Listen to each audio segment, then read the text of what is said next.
கம்ப்ளைண்ட்டை rice பண்ணிவிட்டு அதுக்கப்புறம் step by step process.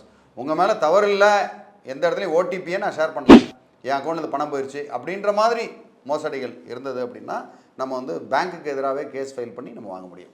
சரி, இது வந்து இன்னொரு பார்வையிலேருந்து பார்க்கும்போது நம்மளோட இன்னும் செக்யூரிட்டி சிஸ்டம் டைட்டாக இல்லை அப்படின்னு பார்க்கலாமா?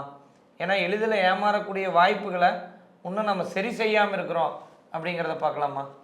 எந்த இடத்துலையுமே எந்த ஒரு சிஸ்டமும் நம்ம சிஸ்டம் எவ்வளோ சரியாக இருந்தாலும் இன்னொரு திருட்டு மூளை அந்த சிஸ்டத்தை உடைக்கிறதுக்கு உண்டான ஐடியா பண்ணிக்கிட்டே தான் இருக்கும். வல்லவனுக்கு வல்லவன் வையகத்தில் வந்துக்கிட்டே தான் இருப்பாங்க. அதனால் நம்ம பாதுகாப்பாகவும் நம்ம சிஸ்டத்தை நம்ம அறிவை சரியாக பயன்படுத்தி நம்ம கேர்ஃபுல்லாக நம்ம இருக்கணுன்றது தான் இந்த வீடியோட நோக்கமே தவிர எல்லா இடத்துலையும் சிஸ்டம் சரியாக இருக்கும், நான் பாட்டுக்கு ஜாலியாக இருந்து நான் ஏமாந்தாலும் என் பணம் என்கிட்ட திரும்பி வரணும் அப்படின்னு கிடையாது. நம்ம பாதுகாப்பாக இருந்துக்கணும், அதுக்குண்டான அவேர்னஸ் தான் இது. அதனால் நீங்கள் தான் கண்டிப்பாக இதில் பாதுகாப்பாக இருக்கணும் தவிர சிஸ்டத்தை நம்பியே நீங்கள் உட்காந்துக்கிட்டு இருக்க முடியாது.